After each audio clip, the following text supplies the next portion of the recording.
Praise God, magandang umaga, magandang gabi po ulit sa lahat, mag-isa nanonood. Ngayon ko lang nakita, online pala tayo, no? Praise the Lord, hallelujah. And maganda po, mag-invite din tayo ng ating mga kasama, not only online, but dito po, iba po talaga yung dito, sama-sama tayo, personally. No? Because after this, syempre, may kainan at kamustahan at kwentuhan. Meron po ba tayong mga first-timers? Meron po tayong mga first-timers, so... wala. Kasi yung iba, sila Brad, hindi ko nakita before. So, praise the Lord. Kamusta po ang inyong linggo? Masaya? Masalimuot? O ano? Masayang masalimuot? Praise God. Sa Panginoon po, lagi tayong masaya kahit anong bagay man ang nararanasan natin. Amen? So, the joy of the Lord is our strength. And we consider it pure joy, all the tribulations and trials that we encounter in our life. Because at the end, looking at eternity, ang gusto ng Panginoon ay maranasan natin na siya ang Diyos na naggagabay sa atin. At gusto tayo niya maging masaya din. Amen? So tonight, ang ating pong pag-uusapan, last week nandito si Pastor Abner. Sino nandito last week? Okay, about faith. This month of April, we're talking about faith. Yun po. Sa inyo. Embracing faith to God. Amen. So, yun po yung pag-uusapan natin. At ang ating pong verse for, ang bago po lahat, ito po ang ating title. Yan. Wala po sanang ma-offend. Mamaya papaliwanag ko bakit po yan ang ating title. Fat Faith. Alright. So, ang ating pong verse, main verse will come from Hebrew 12 to 12:2. Can I request everyone to please stand up? As we give reverence to the sharp Word of God, okay? So, alive Word of God. Let's all read. Fixing our eyes on Jesus, the pioneer and perfecter of our faith. For the joy set before him, he endured the cross, scorning its shame, and sat down at the right hand of the throne of God. Praise the Lord for the reading of his words. Let's all ask guidance from the Lord. Thank you, Father. Nandito kami ngayong gabi, Lord, after a long week of work. Thank you, Lord, for the rest. Thank you, God. At alam namin, O Lord, sa iyong pasensya may kapahingahan. Sa iyong pag-aawitan namin, O Lord, meron ka Panginoong ginagawa sa amin. Pinapalakas mo kami, O Lord, not only physically but spiritually, O God.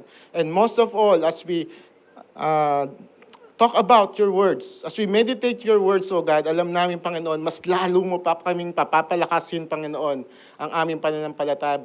Sapagat sabi mo, O Lord, faith comes from hearing and hearing your words. Thank you, Father. Tago mo ako sa iyong likuran. It is not me who's going to speak, O Lord. Lord, I submit myself. I know my weaknesses, O God, but Lord, your strength, your words, your powerful words, O Lord, ang mangusap sa bawat. Sa banal na Espiritu, maraming salamat at narito ka sa aming kalagitnaan. Ito ang panalangin sa pangalan ni Jesus. Amen and amen. Praise God. Sige po, palakpakan natin si Lord. Hallelujah. Praise the Lord. So, alam ko po, excited yung ating mga players bukas, no? Knockout, semifinals na ba? Knockout game pa lang, quarterfinals, no? So, talagang nagpapakondisyon at nagpapatanggal ng mga taba sa katawan. Kasi ito yung pag-uusapan natin. Fat. Okay, fat, faith. Alam nyo po ba, may benefits ang fat? Alam nyo? Kasi napag-aralan natin dati or sinasabi, nababasa natin, di ba? Pag mataba or yung fat, hindi maganda sa katawan. Di ba? But actually, dahil sa mga researches recently na ginagawa po ng mga biochemists, ng mga doktor, actually, may benefits po pala yung fats. Okay? Iba-iba po yung source niya, no? Yung ibang fat, bad, yung ibang fat, good. Ito po yung pag-usapan natin, yung mga good fats po ito, ha? And including some of bad fats na kala natin, tulad ng taba ng bulalo, yung mga ganun, no? Sino may sa bulalo dito? Mga, ano yung isa? Yung ano? Niluluto at lagi nagtatas na kami si Chris, ni Tatay Jack, balbakwa. Yan. Alam nyo ba na ang fat is essential for brain health? Alam nyo ba na 60% ng brain nyo ay fat? Alam nyo ba yon? Kaya nga may sinasabi, mataba ang utak. Meron kaya rito 100% fat? Wala naman siguro, no? So, kailangan po palang fat para mag-function yung ating brain, para transport yung nutrients. Kasi yung nutrients daw, hindi daw siya water soluble. So, ano siya? Fat soluble. So, kailangan may fat. Okay? So, yung fat din daw, keep your lungs working properly. Okay? Yung mga bata, kulang yan nung silang nila. Kaya nga nilalagyan sila ng some kind of fat para magkaroon ng magandang function yung kanilang lungs. At also, fat daw, boost immune system. Okay? So, nakakatulong din pala to, no, para yung mga bacteria, yung mga viruses, sabi doon ng mga doktor, no, even the saturated fatty acids, nakakatulong sa mga white bloods. Ano yung white blood cells? Yun yung tumutulong, di ba, para malabanan yung mga sipon. Alam ko, maraming inuubo rito. Yung fat din pala is good for, of course, saan? Yan yung papasok ngayon yung bulalo. Di ba? Maraming collagen. So, nakakaganda po ang fat kahit paano, di ba? Lastly, ang fat daw po is good for, ito yung medyo controversial dito. Okay? Kilala niyo ba si Dr. Bulalo? Actually, yung mismong bulalo, may fat din yon, pero meron din pala siya, according to the doctors, no, meron din siyang mga nutrients, no, na nakakatulong para po sa ating puso. So, meron din pala. So, mamaya, meron pa tayo dyan? Wala. So, hindi. Everything that's of excess, no, hindi naman. Pag sobra, masama. Tama? So, but, nonetheless, nakakatulong pala siya. Okay? Yung fat, hindi siya yung lahat bad fat lang. Tulad ng mga fat sa avocado, sa mga nuts, sa salmon, yan, mga nakakatulong yan. So, ngayon, ano yung connect? I just want to compare, okay, yung ating buhay, okay, spiritual. Ito, physical. Kasi sabi nila, pag medyo malaki yung fat, di ba? Sakitin, may diabetes, di ba? Pero meron namang mapapayat, may sakit, di ba? So, wala rin din doon sa fat. So, ibig sabihin, physically, you could be healthy, but spiritually, ang tanong, ang mas importante, ang tanong, are we healthy spiritually? To say that we are healthy spiritually, we must have fat faith or big faith or great faith. Ayun po yung gustong sabihin lagi ni Jesus Christ, no, sa kanya ng mga disciples na hindi naniniwala sa kanya, nagdududa sa kanya, you should have great faith, di ba? So ano po yung kinalaman nito sa physical? Kukumpara ko lang po, no, yung physical tsaka yung spiritual. So pag fat is essential for brain health, kanina sabi, di ba? But we need faith that we know, that so that we may know God. Okay, mamaya pag-usapan na, ano yung sabihin ng we know God? Fat is keeps our lungs working properly. Faith, find comfort from the Holy Spirit. Ano yung breath of life natin? No? Yung Holy Spirit. Amen? So fat, boost immune system, sabi ko kanina.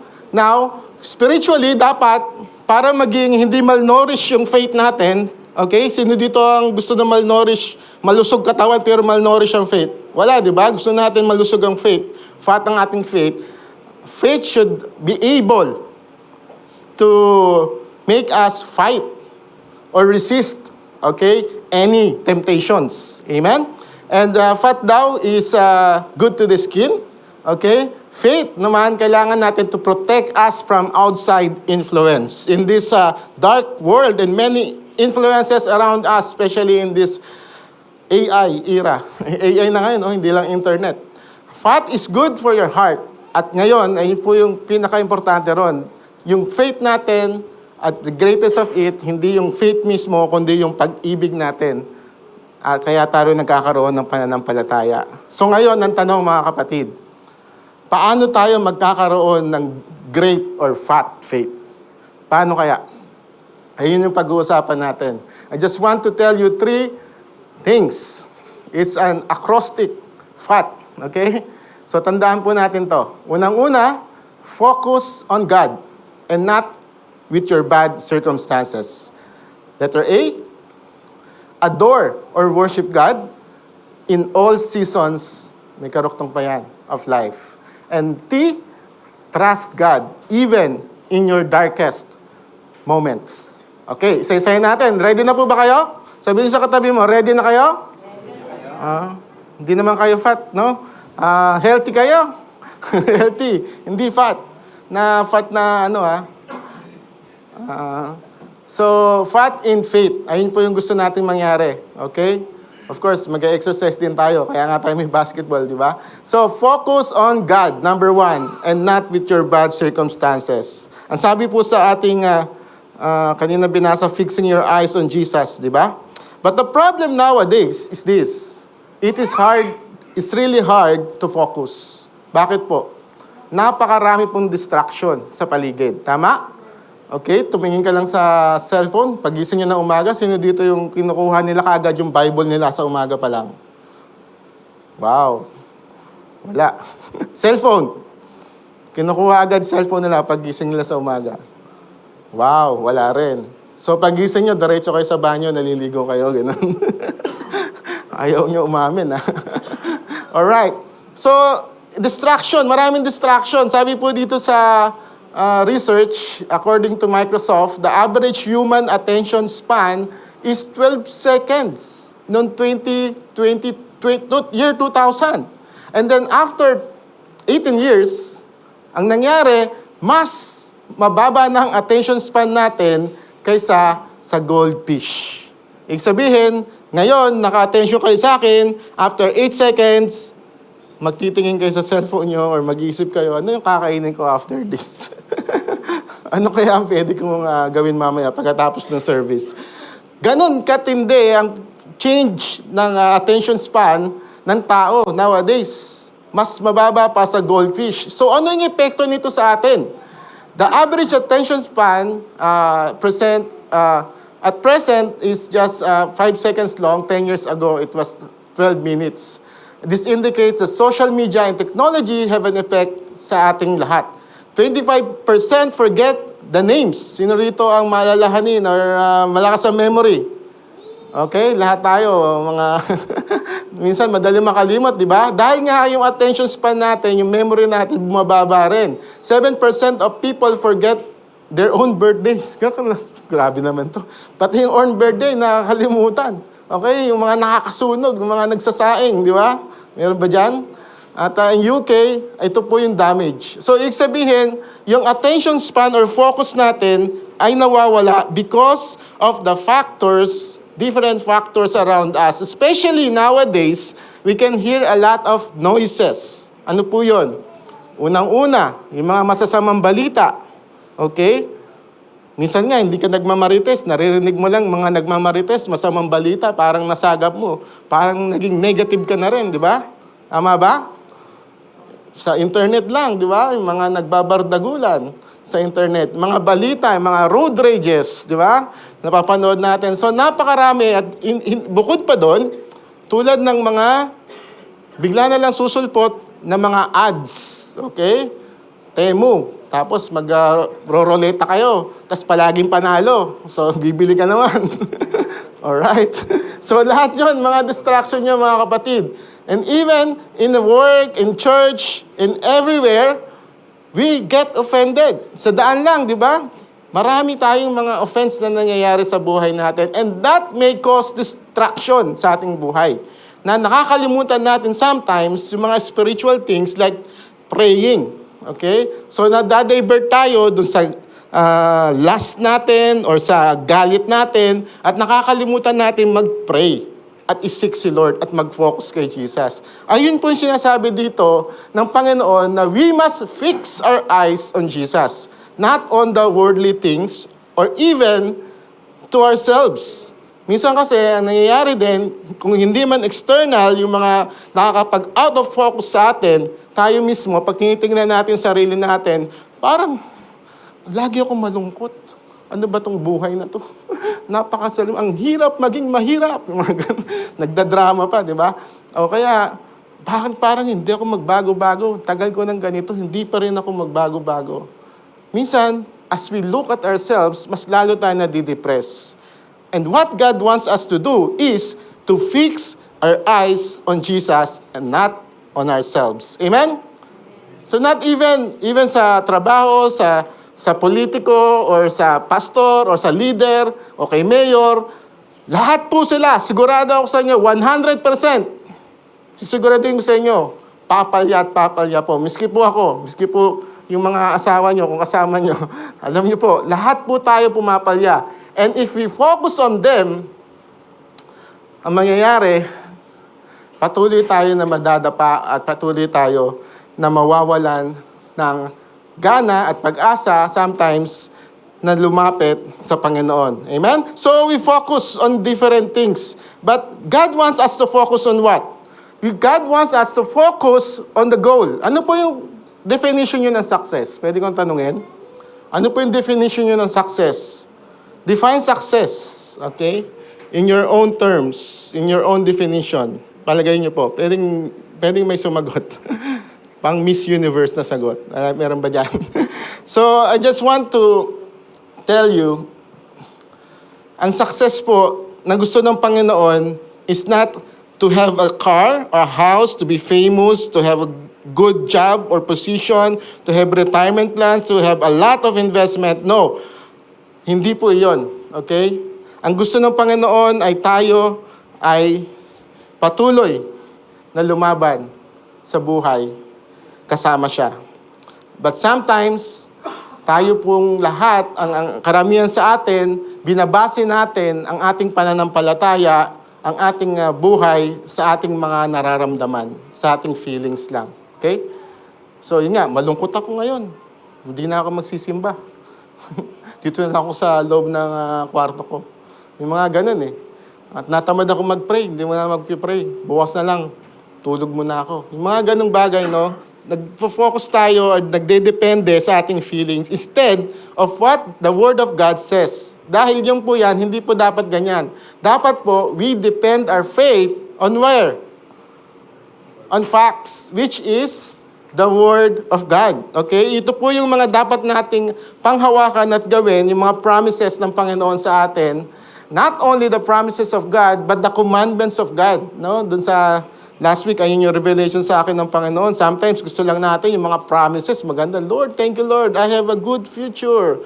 Pero pag sinabi ng Panginoon, you forgive, anak, so that I can forgive you. Lord, din lang ako sa good future.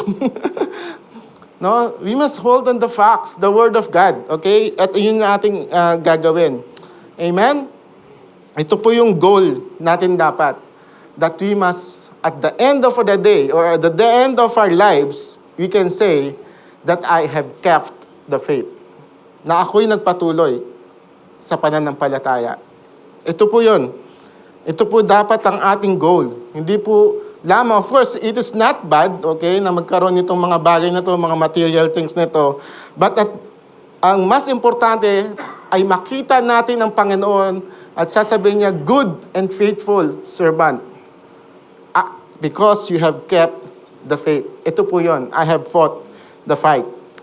Lahat po tayo sa araw-araw, marami po tayong laban na nakakapag-out of focus sa atin. Tama? Sa basketball, di ba? Mahirap din yun. Kapag naiinis ka sa laro, nawawala ka sa laro, di ba? Kaya minsan yung mga best player, yung mga iniinis para mawala yung laro, di ba? Alam niyo ng mga basketball player. So, paano po natin gagawin na hindi tayo ma-out of focus? Paano po ba? Tulad nito, no? Itong isang video na to, marami pong hindrance sa buhay natin na nakapagpigil sa atin para gawin yung kalooban ng Panginoon. Parang gusto ng Panginoon tumawid tayo, pero napakaraming distraction, napakaraming takot sa buhay, maraming mga insecurity sa buhay, kaya hindi tayo nagpapatuloy. Tulad nito sa gusto niyang tumawid, hindi siya makatawid, so takot na takot siya. Okay? Hindi siya makapag-focus ng pagtawid dahil maraming ang distraction. Okay? So, tulad po nitong mama na to, maaaring ikaw yan, na may gusto kang goal, pero kaliwat kanan po ang mga nagdi-distract sa'yo. Okay? You know that, and God knows that. Pero ang gusto ng Panginoon, okay, ay ikaw ay lumago at patuloy naman ng palataya at be transformed and have this focus, faith sa Panginoon. Paano ba tayo tinatransform ng Panginoon? Paano?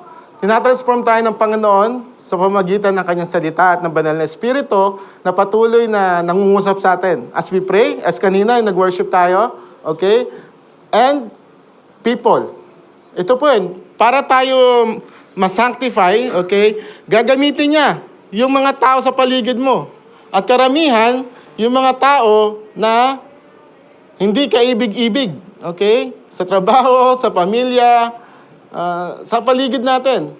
At also, gagamitin niya yung mga sitwasyon, mga seasons in life na tagtuyot, na pecha de peligro, na may sakit na karamdaman mahal natin sa buhay, gagamitin niya to.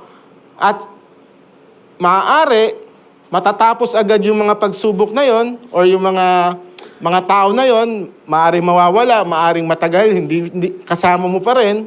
Okay? Kasi nga, may gustong baguhin sa iyong Panginoon at hindi ka mababago kung nasa loob ka lang ng bahay nyo at ikaw lang mag-isa, nagsosolo.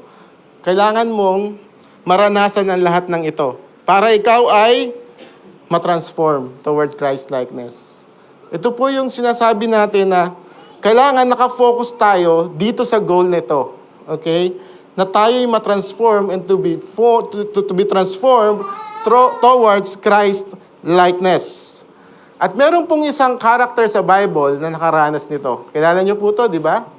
Sino po yung nakatapos na ng Gospel Foundation? I think this is the last lesson, no? Nung ating pinag-uusapan na Gospel Foundation, Joseph the Dreamer.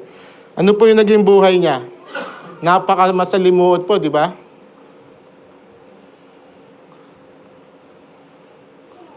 But nag-forward.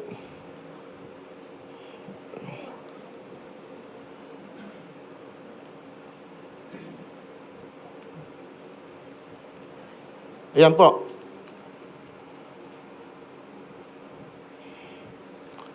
Una, okay, paborito siya ng kanyang ama, okay, si Jacob, si Israel. Tapos, dahil nga nangyari is parang tinataas niya yung kanyang sarili, okay? Parang nangyayari is nagalit yung kanyang mga kapatid sa kanya dahil paborito nga siyang anak. Binitray siya ng mga kapatid niya at siya'y hinulog saan siya hinulog? Sa pit, dun sa, ang tawag dun? Balon, parang bangin, okay? So, ayun nangyari sa kanya, sinold siya as slave doon sa Egypt. Pero, okay, ang nangyari, na-promote naman siya as house manager doon po sa bahay ni Potiphar. Okay? At siya tinukso nung asawa ni Potiphar, di ba? Si Mrs. Potiphar ba yun? So, victory over sin, hindi siya nagpatukso, pero ang nangyari, parang setup daw. So, nakulong pa rin siya. So, another downtime, kumbaga, down moment na naman niya. At siya'y na-imprison. But, thank God, okay, nakalaya siya at pagkatapos noon, na-release siya sa prison at na-appoint siya as overseer ng Egypt. So parang yung buhay natin mga kapatid. Sometimes we have a goal like this. We think that the goal is like a straight path na ito yung gusto kong mangyari sa buhay ko, ito yung pangarap ko para sa aking buhay, sa aking pamilya, sa aking trabaho. Kala natin, diretso lang eh. Kala natin, kaya, easy yan. Kumbaga, palagay ko, kaya ko yan, kakayanin ko yan. Positive ba? Pero ang totoo po mga kapatid, kadalasan, or all the time, hindi po ganun kadali. Amen? Sino po rito ang nakaranas ng dire-diretso lang? Walang mga pagsubok. Lahat po tayo nakakaranas nito na bago natin makuha yung pinapangarap natin, we need to go to these tough times in life. Amen? Bakit? Because ang totoo po, ang mas importante, hindi po yung ating destinasyon, o yung ating goal, o yung ating pangarap. Ang mas importante ay kung sino tayo. Kung ano ang ating paano tayo lumago. Ang importante po is yung ating journey. Yung mga natutuhan natin along the way as we experience these tribulations, these challenges, these trials in life, ay yun po yung mas importante dahil hindi po mananakaw sa inyo yun. Amen? Kasi nga po itong goal mo, ba, gusto mo magkaroon ng Ferrari. Okay? Nagkaroon ka ng Ferrari, nanakaw naman. Okay? Ang hindi mananakaw is kung paano mo napaglagpasan yung mga pagsubok bago mo makuha yung Ferrari. At anytime, pwede kang makakuha masigit pa sa Ferrari.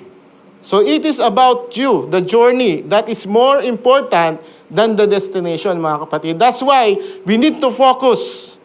Whatever trials, whatever challenges that you have right now, just move on. Okay? Just keep on magtiwala ka sa Panginoon. Amen? Ang problema, minsan na-focus nga tayo sa mga masasamang bagay, sa depression. Alam niyo po ba, ang number 2 na cause of death, lalo na yung mga kabataan ngayon, is suicide. Alam niyo po ba yon? Kasi nga, nawawala yung focus nila sa totoong meaning ng buhay. Okay? Gusto nilang makuha yung ganitong status, okay? Yung ganitong pangarap. Yun yung kinalakhan natin eh, di ba?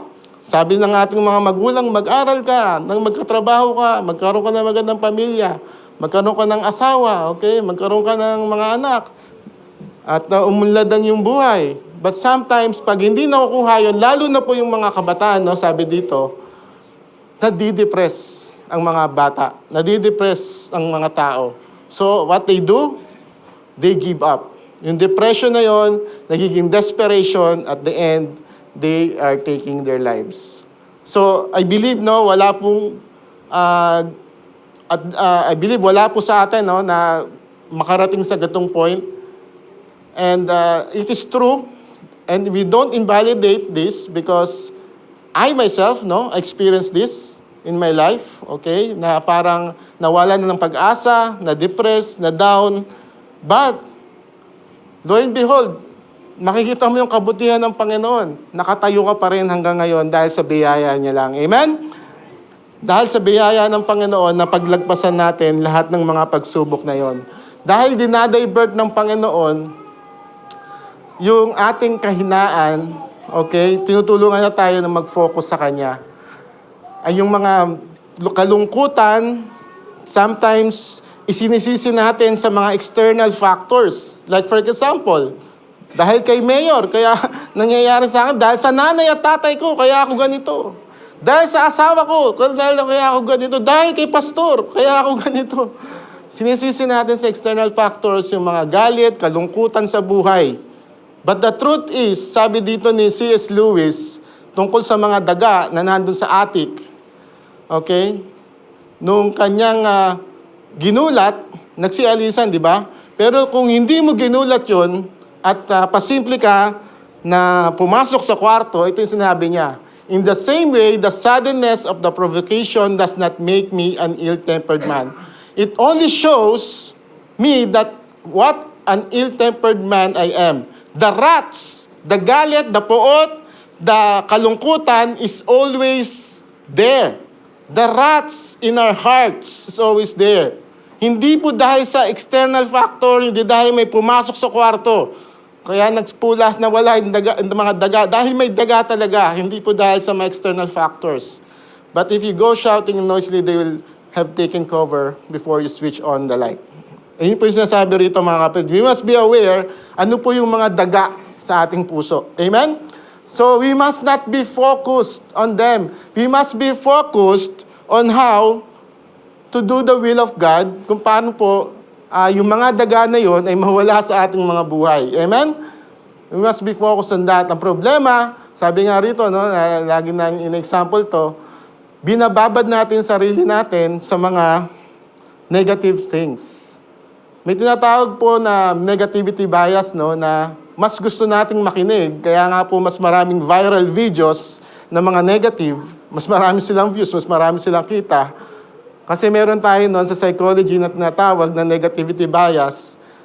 Siguro dahil nga po gusto mag-survive, no, for the survival of ng mga species or something like that. Mas gusto nating naririnig minsan yung mga nabababad tayo sa mga negative news eh. Di ba? Tulad ngayon, yun nga, yung mga news sa politics, okay, mga news sa rumors of war, ngayon may mga lumindol. Actually, doon din kumikita kasi yung mga balita. Pag nagbalita sila ng maganda, wala gano'ng manonood eh. But yung news nila, mga negative, maraming manonood. So, what I'm trying to say is, ibabad natin ang sarili natin, not on negative things, but in the good things, in the Word of God, in the positive things in the Word of God. Okay? To the promises of God. Amen? So, ang problema nga, minsan, mas binababad natin or finifeed natin yung mind natin itong mga drama, negativity, bad news. But what we must do is to feed it with the powerful and encouraging, okay, and disciplining, okay, yung mga word of God sa ating buhay. Sabi po sa kanyang salita, fixing our eyes, okay, on Jesus. Na yung pong joy ni Lord is makita niya na maligtas tayo, kaya in-endure niya lahat ng mga kahirapan. So nandun siya nakatutok sa goal. So that means kahit po mga pagsubok ang nararanasan niyo, may mga pagsubok kayo nararanasan ngayon, ask yourself, ano ba yung goal ko sa buhay? Is it worth giving up sa mga pagsubok ko? Susuko na ba ako? I will throw the towel at hindi ko na i-fix ang aking buhay kay Jesus at sa goal na pinapagawa niya sa akin. So yun po yung gusto sabihin dito, no? And it is one of my life verse, ito pong Philippians 1:6.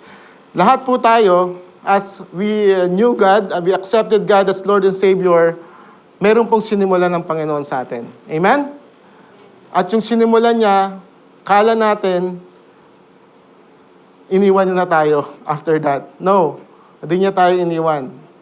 Bagkus, tatapusin niya kung anong sinimulan niya. Amen? No? Parang pelikula. Tatapusin ko ang sinimulan ko. So, in the times na tayo nag-aalinlangan, tayo natatakot, tayo na didismaya, always remember this, that whatever God has begun in your life, He will surely finish it. Amen? In the day of the Lord Jesus Christ.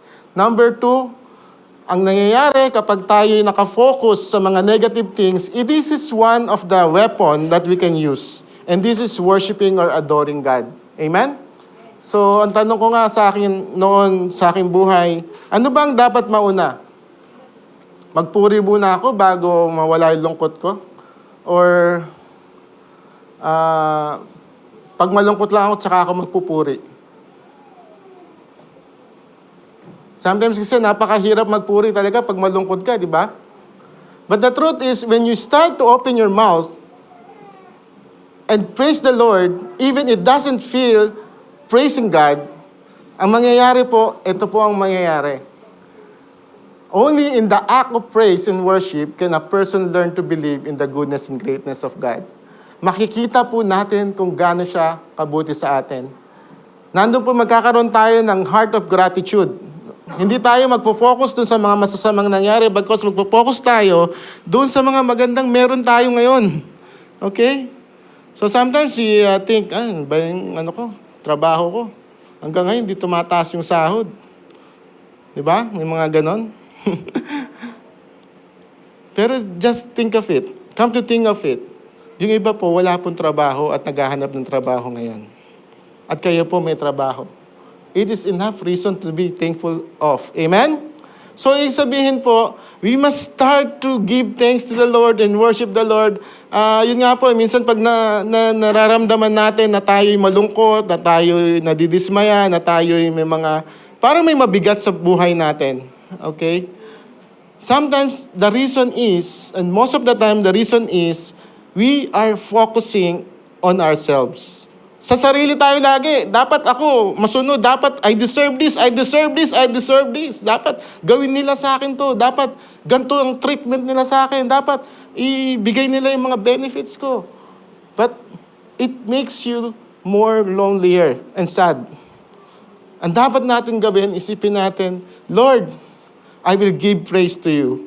Dahil yung mga buhay na binagkaloob sa akin, yung trabaho ko, yung pamilya ko is more than enough to be thankful of. Amen? So magpasalamat tayo at wag tayo mag-focus sa mga negative sa ating buhay. Ito po si Habakkuk. Kung babasahin niyo po yung Book of Habakkuk, 3 chapter lang po to. So pwede niyong basahin, no? Pag-uwi niyo ng bahay. May joke nga yan, di ba? Yung coolest book ng Bible, lalo sa tag-init. Yan yun. Habakkuk. Hindi na gets. Habakkuk. Yan yun. So, 3 chapter lang yan. They are complaining sa chapter 1. At it seems like si Lord ay silent dun sa mga injustices, sa corruption, sa violence, dun sa Judah, dun sa Jerusalem. Alam niyo po yung chapter 3, ang tapos po niyan is a song, pagpupuri, like Psalms. And between that, chapter 1 and 3, ano po yun? Nandiyan ba kayo? Parang kausap ko lang sarili ko Chapter 2. Okay. Between 1 and 3, 2. Alright, very good class. Ano po yung nangyari? Ano po nangyari doon sa chapter 2? How come yung worry sa chapter 1 become worship sa chapter 3? Alam po yung nangyari? Wala. May problema pa rin. Magulo pa rin. May corruption pa rin, may violence pa rin dahil sa mga Babylonians at Egyptian. Nothing happened. Nothing external happened. You know what happened? What happened is in the heart. Yung heart po nitong si Habakuk. So, ibig sabihin po, it's not about the external things. It begins in our hearts. What causes our problems or anxiety? It begins in our heart. Because sometimes, we want to control everything. Gusto natin i-control, dapat ganito ang mangyari sa buhay ko. Dapat ganito mangyari sa company. Dapat ganito mangyari sa asawa ko. Dapat gusto natin baguhin lahat But the truth is, you cannot control anyone. And those we don't have control of, give it to God. Ibigay natin kay Lord. Huwag tayo maging Holy Spirit Junior ang tawag, no? Hindi magbago-bago tong ilang beses ka na snare mo na, no? Hindi magbago-bago. Parang ganun Parang nag-aakto tayo na tayo Holy Spirit Junior. No. What we cannot control, just give it to God and believe and trust God that He's going to do great things with that. Amen? So magniwala tayo, tulad ni Habakuk, na kahit walang nangyari, his heart is hopeful and believe that God is moving in the midst of silence. Di ba? Meron po ba rito nakakaranas na tagal na panalangin mo, okay? Napakatagal naman ang pinagpe-pray or napakatanggal na yung nararamdaman mo, parang hindi pa rin nawawala or hindi nasosolve. Meron po ba dito? Just imagine mga kapatid, para yung buto. Yung buto po, pag tinanim mo, wala, madilim. Sasabihin ng buto, madilim. But the truth, mga kapatid, kahit nasa madilim ka, lumalago ka as God supplies your needs. Amen? So makita mo lang yung dilim, unti-unti umaangat yung dahon, ang tawag doon, cotyledon or something, umakit na hanggang maging puno. At yung dilim na yon, kahit matagal pa yon, kahit ilang araw pa yon, darating ang araw na ikay lalago at pagbubungahin ng Panginoon. Amen? Pwede natin palakpakan si Lord. Hallelujah. Just believe that in the times of silence, God is always there. Amen? God is working on the background and behind. Amen? So, sometimes we say we worry about work, lalo na ngayon, no? Dami nagkakatanggalan. We worry about financial. But sometimes we compromise. We give up. But if we believe in the Lord, God is going to do great things. We know the story. At nga po, sabi ni Habakuk, because the righteous shall live by faith. Amen? The righteous shall live by faith. Patuloy tayong manampalataya sa Panginoon. Huwag po tayong tumingin, okay? Sa nakikita natin. At sino yung favorite na kanta? Actually, favorite kanta ko yun. We live by faith and not by sight for you. Ito po yun. Huwag po tayong tumingin lang sa nakikita ng ating mata. Ito po yung problema natin, no?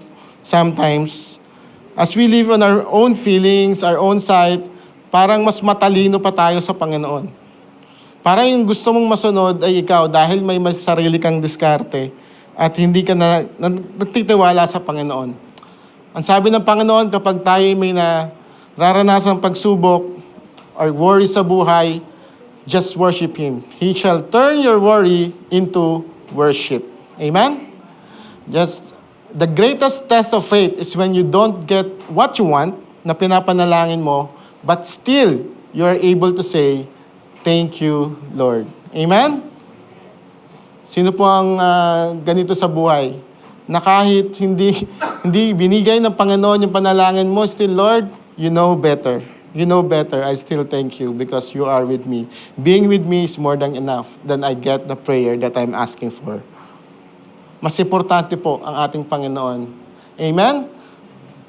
Habakuk, ang nangyari sa kanya, nawalan siya ng pag-asa, hanggang kailan ako iiyak? Hanggang kailan kami makakaranas ng pagdurusa? Ito yung panalangin niya. But ang sabi ng Panginoon, I remember itong Philippians 4:6, wag tayong mag-alala, mga kapatid. I remember may binigay nga na yung kapatid kakambal ni Manny din pangalan eh. Ay, Emmanuel, ikaw Manny. Anuel. Pero Emmanuel din pangalan niya. Okay. Binigyan niya ako ng band. Philippians 4:6. Do not be anxious. Pag tayo nakakaranas na tayo nag-aalala, nagdududa, at parang may anxiety attack, okay? So just read this verse. Just memorize this verse. Anything, not something, not, but everything, okay? Anything.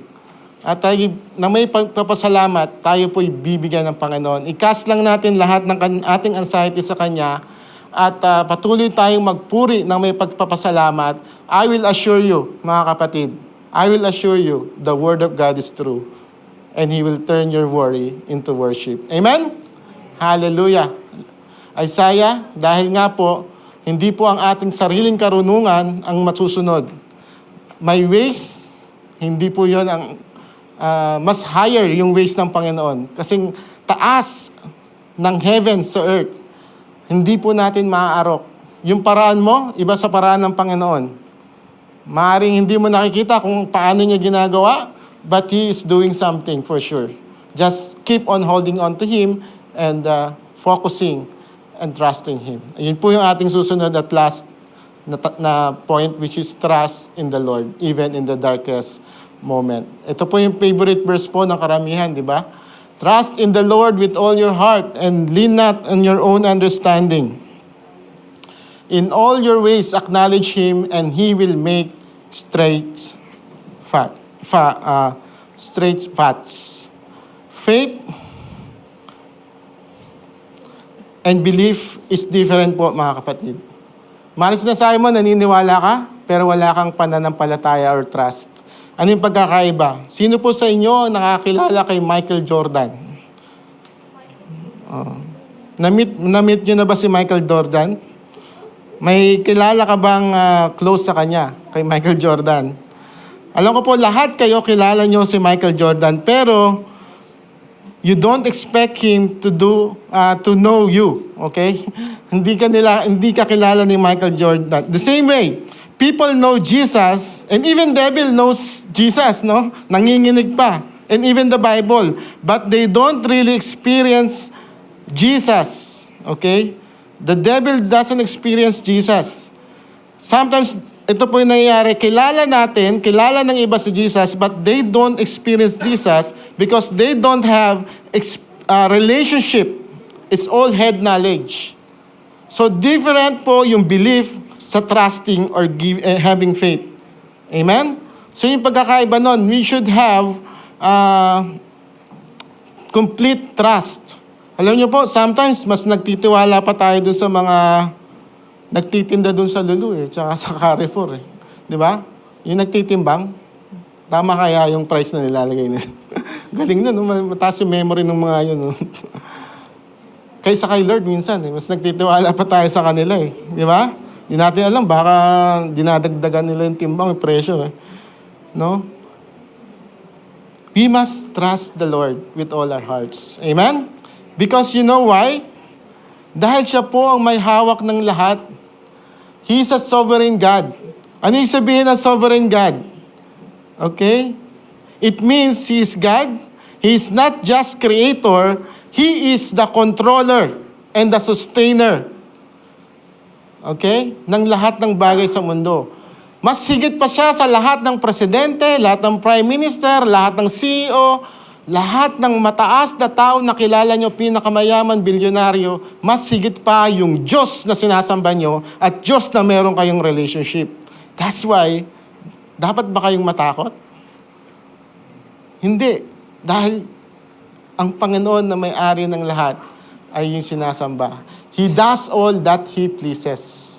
Sabi po sa Daniel, He does according to His will. Okay? Hindi natin siya pwedeng questionin. He's not answerable or accountable to me or to you. He is God. He can do with righteousness, of course, what He can do. And He can do nothing impossible. Kinanta natin kanina, nothing impossible with Him. Amen?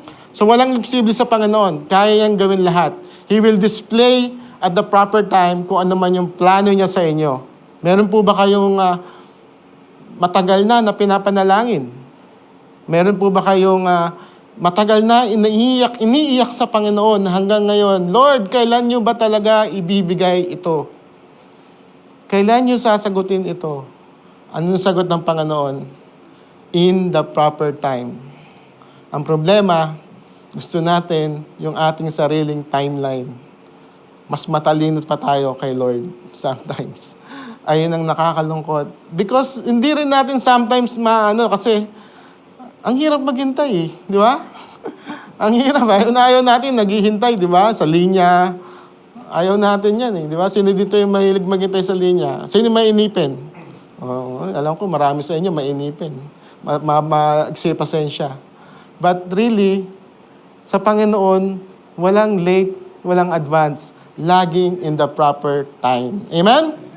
So patuloy tayo magtiwala sa ating Panginoon. Yun lang po. Ang sabi doon, attribute of God that is comforting. Ano po yun? Yung divine sovereignty niya. Bakit? Yung mga circumstances natin, mga troubles natin, yung mga afflictions natin, the sovereignty of God overrules them. Alam niya kung bakit mo nararanasan yan, kapatid. Alam niya. At alam niya kung kailan niya matatapos. At ayun po, habang nararanasan mo yon, He is changing you inside. Amen? Sakop ka lang sa Kanya at Siya ang gagawa sa iyong buhay. Amen?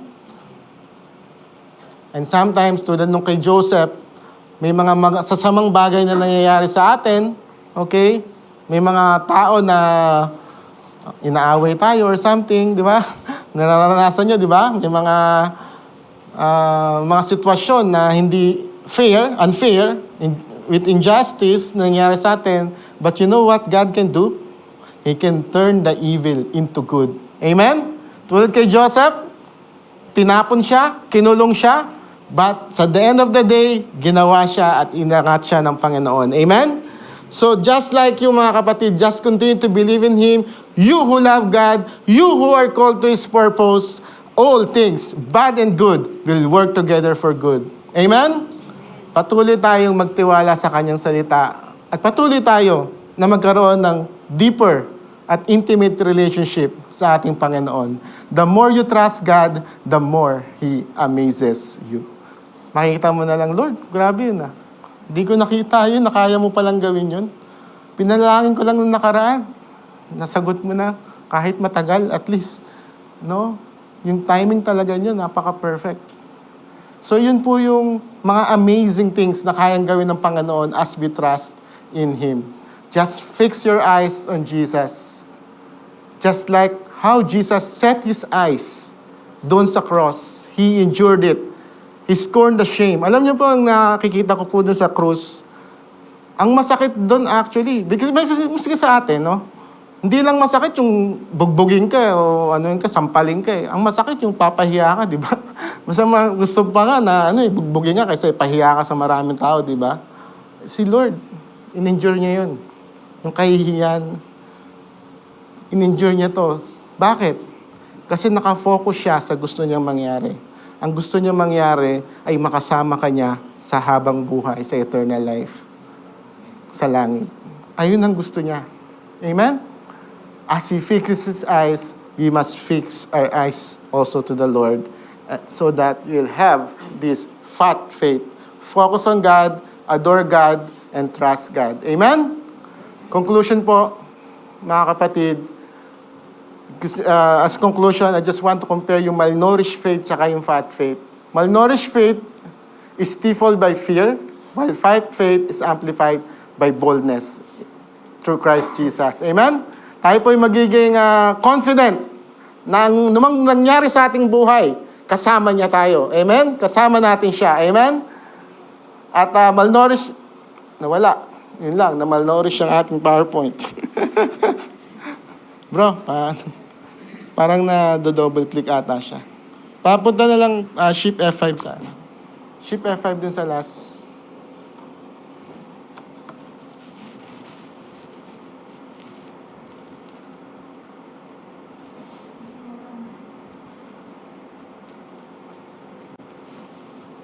Basahin ko na lang po muna siguro yung iba.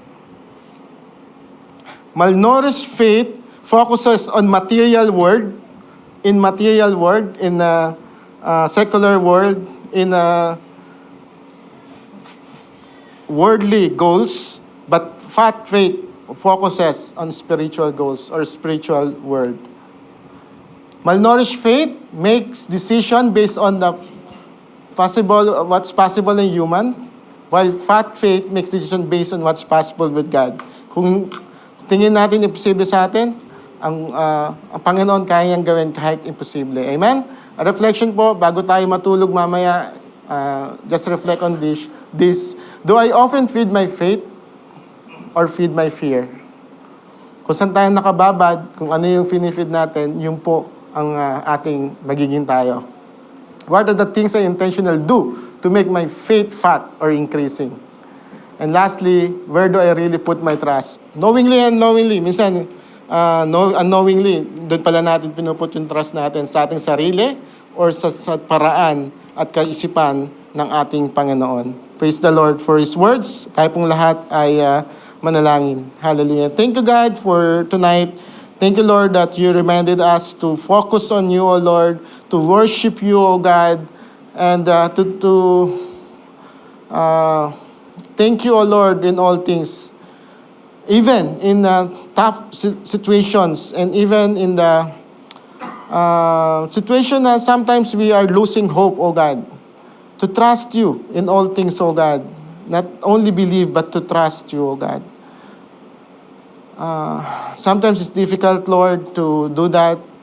But we know we are more than conquerors in Christ Jesus as you have redeemed us, O God, from the worst of darkness, that we can, Lord, we are more than conquerors, that we can be rich, O Lord, because we become poor, O God. We can have this joy and gladness, O God, even in midst of trials and pain, O Lord, because what you have done in the cross is more than enough, O Lord, for us to be victorious. Thank you, Father. Thank you for this reminder. Lord, give us and make our faith increase and fat or great, Lord. And we pray, Lord, whatever is hindering, O God, our growth, Lord, remove it, and let's continue to give everything to you, O Lord, to you alone. Thank you, Father. Thank you, Jesus. And this we pray in Jesus' name. Amen and amen. Praise the Lord. Purihin ng Diyos. Hallelujah.